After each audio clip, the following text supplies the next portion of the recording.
John Fitzgerald Kennedy, do solemnly swear I, John Fitzgerald Kennedy, do solemnly swear that you will faithfully execute the office of President of the United States that I will faithfully execute the office of President of the United States and will, to the best of your ability, and will, to the best of my ability, preserve, protect, and defend the Constitution of the United States. preserve, protect, and defend the Constitution of the United States. So help you God. So help me God.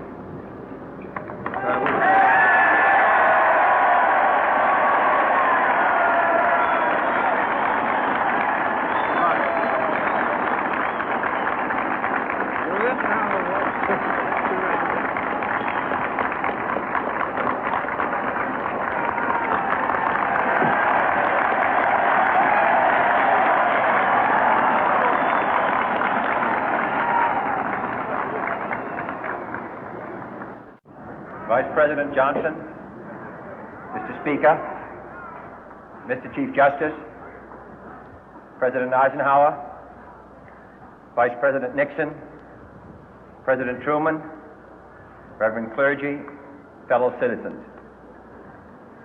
We observe today not a victory of party, but a celebration of freedom, symbolizing an end as well as a beginning, signifying renewal as well as change.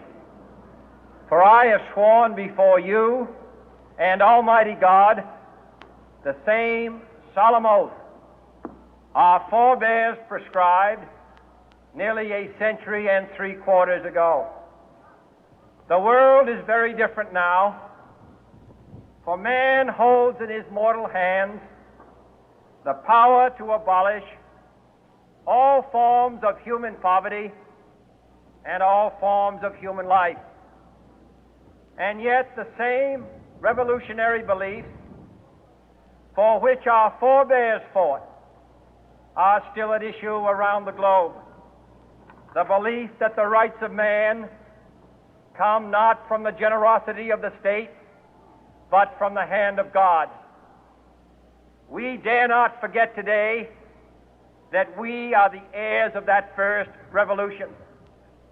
Let the word go forth from this time and place to friend and foe alike that the torch has been passed to a new generation of Americans born in this century, tempered by war, disciplined by a hard and bitter peace, proud of our ancient heritage, and unwilling to witness or permit the slow undoing of those human rights to which this nation has always been committed and to which we are committed today at home and around the world.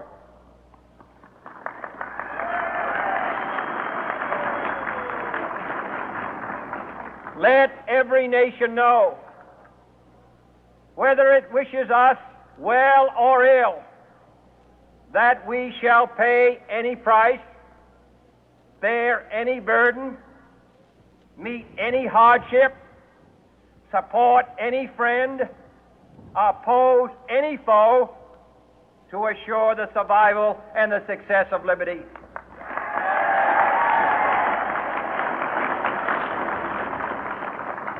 This much we pledge and more. To those old allies whose cultural and spiritual origins we share, we pledge the loyalty of faithful friends. United, there is little we cannot do in a host of cooperative ventures. Divided, there is little we can do, for we dare not meet a powerful challenge at odds and split asunder. To those new states whom we welcome to the ranks of the free, we pledge our word that one form of colonial control shall not have passed away merely to be replaced by a far more iron tyranny. We shall not always expect to find them supporting our view, but we shall always hope to find them strongly supporting their own freedom, and to remember that in the past, those who foolishly sought power by riding the back of the tiger ended up inside.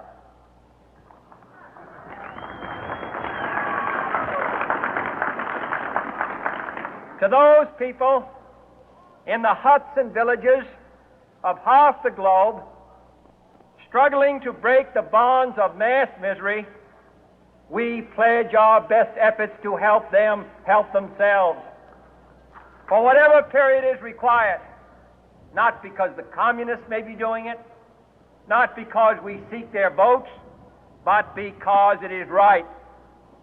If a free society cannot help the many who are poor, it cannot save the few who are rich.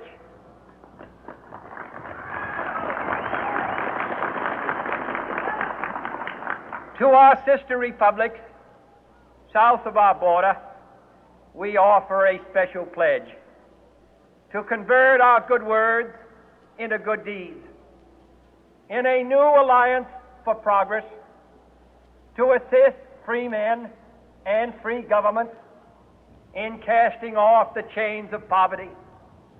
But this peaceful revolution of hope cannot become the prey of hostile powers.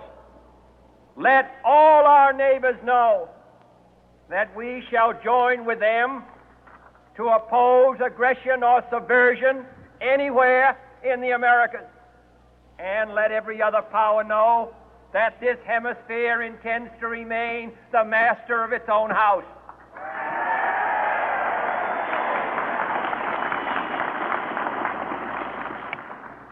To that World Assembly of Sovereign States, the United Nations, our last best hope, in an age where the instruments of war have far outpaced the instruments of peace, we renew our pledge of support to prevent it from becoming merely a forum for invective, to strengthen its shield of the new and the weak, and to enlarge the area in which its writ may run. Finally, to those nations who would make themselves our adversary, we offer not a pledge, but a request that both sides begin anew the quest for peace. Before the dark powers of destruction, unleashed by science, engulf all humanity in planned or accidental self-destruction, we dare not tempt them with weakness, for only when our arms are sufficient beyond doubt can we be certain beyond doubt that they will never be employed. But neither can two great and powerful groups of nations take comfort from our present course, both sides overburdened by the cost of modern weapons, both rightly alarmed by the steady spread of the deadly atom, yet both racing to alter that uncertain balance of terror that stays the hand of mankind's final war. So let us begin anew, remembering on both sides that civility is not a sign of weakness, and sincerity is always subject to proof. Let us never negotiate out of fear, but let us never fear to negotiate.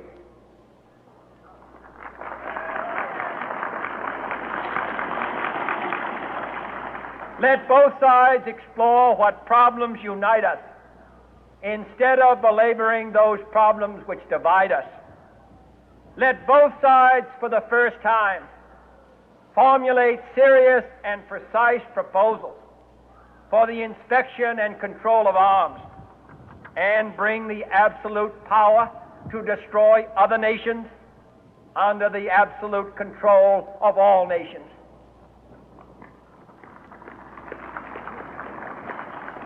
Let both sides seek to invoke the wonders of science instead of its terrors. Together, let us explore the stars, conquer the deserts, eradicate disease, tap the ocean depth, and encourage the arts and commerce. Let both sides unite to heed in all corners of the earth the command of Isaiah to undo the heavy burden and let the oppressed go free. And if a beachhead of cooperation may push back the jungle of suspicion, let both sides join in creating a new endeavor, not a new balance of power, but a new world of law, where the strong are just and the weak secure and the peace preserved. All this will not be finished in the first 100 days, nor will it be finished in the first 1,000 days, nor in the life of this administration, nor even perhaps in our lifetime on this planet. But let us begin.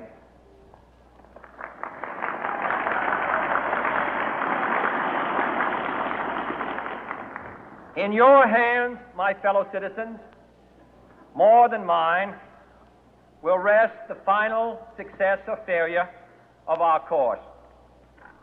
Since this country was founded, each generation of Americans has been summoned to give testimony to its national loyalty.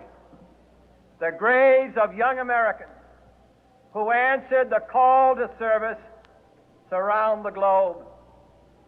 Now the trumpet summons us again, not as a call to bear arms, though arms we need, not as a call to battle, though in battle we are, but a call to bear the burden of a long twilight struggle, year in and year out, rejoicing in hope, patient in tribulation, a struggle against the common enemies of man, tyranny, poverty, disease, and war itself.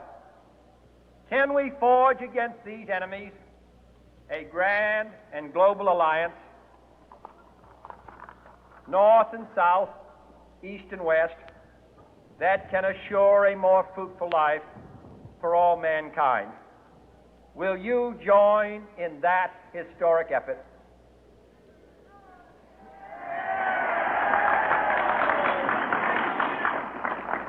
In the long history of the world, only a few generations have been granted the role of defending freedom in its hour of maximum danger. I do not shrink from this responsibility. I welcome it.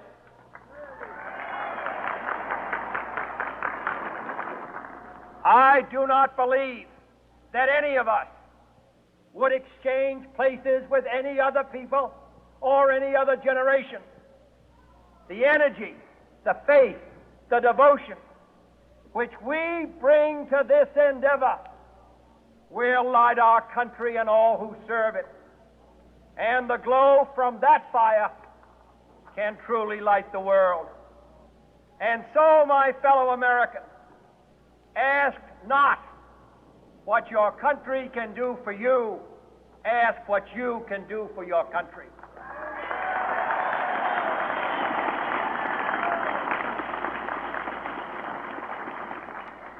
My fellow citizens of the world, ask not what America will do for you, but what together we can do for the freedom of man.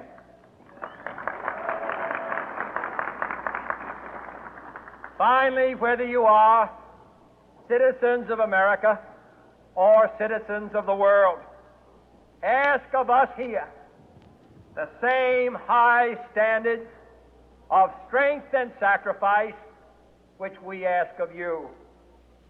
With a good conscience, our only sure reward, with history the final judge of our deeds, let us go forth to lead the land we love, asking His blessing and His help, but knowing that here on earth, God's work must truly be our own.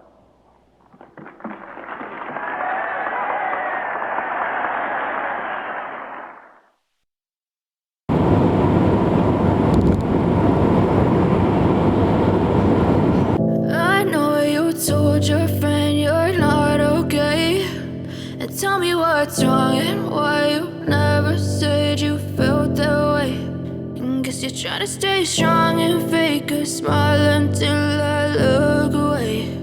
But I've known you too long, it hurts to watch your blue eyes fade to gray as you fade away, as you fade away.